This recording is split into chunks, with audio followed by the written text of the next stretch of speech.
Pamilya at barkada ang mag-e-enjoy sa iba't ibang rides at pasyalan na binuksan sa Quezon Memorial Circle ngayong Kapaskuhan.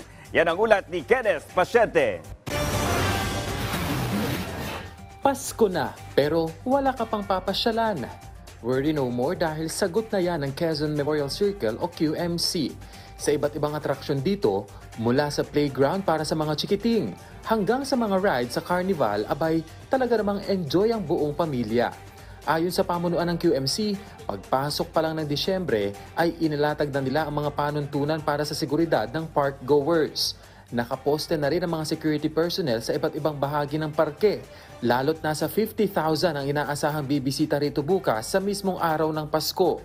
Nakaposte po yung Department of Public Order and Safety po natin, may traffic management natin, may mga kapulisan po tayo, and then po yung private security po natin ay pinaigting po natin yung pagpapatupad ng security dito sa circle.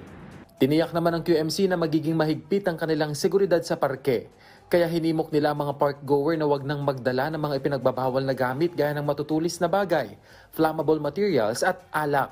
I-enjoy lang natin ang ating parke, mahalin natin ang ating parte, sa atin po ito, tapos pag tayo po'y kumain, clean as you go po siya. Huwag po nating pabayaan ang circle. Ang circle po ay atin to. Ang ilan sa ating mga kababayan dumalaw na ngayong araw para hindi na sumabay pa sa dagsa ng mga tao bukas. Nakaka-relax siya. Nature kasi. Na medyo pagkagaling ka na ka sa trabaho sa almost na 1 year, bago man lang may relax mo lang yung sarili mo. Yun ang pinaka-gift namin sa magkapatid.